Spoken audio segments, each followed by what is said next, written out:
வணக்கம் ஃப்ரெண்ட்ஸ், இன்றைக்கி நம்ம ரொம்ப சூப்பராக ஒரு ஸ்நாக்ஸ் ரெசிபி தான் செய்ய போகிறோம். டீ போடுற டைம்குள்ளேயே இது செஞ்சு முடிச்சிடலாம். ஸ்வீட் கார்ன் வச்சு வடை தான் செய்ய போகிறோம். வாங்க இதை எப்படி செய்கிறதுன்னு பார்க்கலாம்.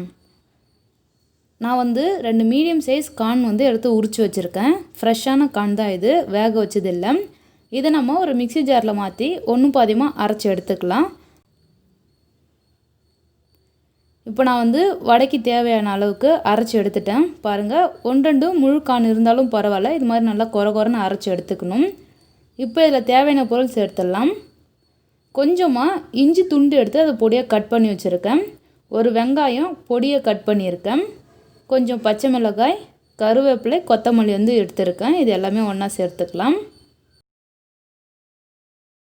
இதோட 1/2 கப் அளவு கடலை மாவு சேர்த்துக்கலாம். 1 டேபிள் ஸ்பூன் அரிசி மாவு சேர்த்துக்கலாம். அரிசி மாவு சேர்க்கும்போது நல்லா கிறிஸ்பியாக இருக்கும். இதோடவே 1/2 டீஸ்பூன் சீரகம், கொஞ்சம் பெருங்காயத்தூள் சேர்த்துக்கலாம், நல்லா வாசனையாக இருக்கும். மல்லித்தூள் ஒரு 1/2 டீஸ்பூன். உங்கள் காரத்துக்கேற்ப ரெட் சில்லி பவுடர் சேர்த்துக்குங்க. இதோடவே இந்த ரெசிபிக்கு தேவையான அளவுக்கு உப்பு சேர்த்துக்கலாம். உப்பு சேர்த்துட்டு இதை நல்லா கலந்துக்கலாம். தண்ணி எதுவும் சேர்க்காதீங்க, அப்படியே அதில் கார்னில் இருக்க தண்ணியை கரெக்டாக இருக்கும். உங்களுக்கு கடலை மாவுலாம் கொஞ்சம் பத்தலைன்னா எக்ஸ்ட்ரா கூட சேர்த்துங்க. எனக்கு கரெக்டாக இருந்தது.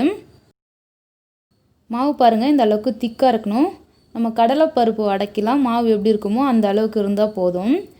இப்போ இதிலேருந்து கொஞ்சமாக எடுத்து வடை செஞ்சிடலாம். ரொம்பவும் பெரிய பெரிய வடையாக செஞ்சிடாதீங்க, ரொம்பவும் கட்டையாக இருக்கக்கூடாது. கொஞ்சம் மீடியம் சைஸ்லேயே வடை செஞ்சு எண்ணெயில் போட்டு பொரிச்சு எடுக்கலாம். ரொம்பவே சூப்பராக இருந்தது. இந்த ரெசிபி நீங்கள் கண்டிப்பாக செஞ்சு பாருங்கள். அப்புறம் திரும்ப நீங்களே செய்வீங்க, அந்த அளவுக்கு ரொம்ப சூப்பராக இருந்தது. இப்போது எண்ணெய் நல்லா காஞ்சிருக்கு. இதில் ஒரு வடையை சேர்த்து நல்லா பொன்னிறமாக பொரிச்சு எடுத்துடலாம். ஆல்ரெடி நம்ம சேனலில் பார்த்தீங்கன்னா கார்ன் ரெசிபியை 2 ரெசிபி போட்டிருக்கோம்.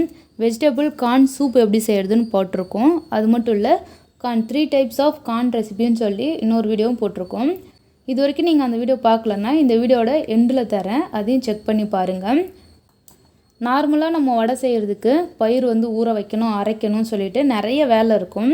ஆனால் நீங்கள் இந்த ஸ்வீட் கார்ன் வடை பார்த்திங்கன்னா ரொம்பவே சீக்கிரமாக இன்ஸ்டண்ட்டாக நம்ம செஞ்சிடலாம். ஈவினிங்கில் டீ டைம் கூட இந்த வடையை வச்சு சாப்பிடும்பொழுது ரொம்பவே சூப்பராக இருக்கும். கண்டிப்பாக நீங்கள் இதை ட்ரை பண்ணிவிட்டு எப்படி இருந்துன்னு உங்கள் ஃபீட்பேக் எனக்கு கீழே கமெண்ட் பண்ணுங்கள்.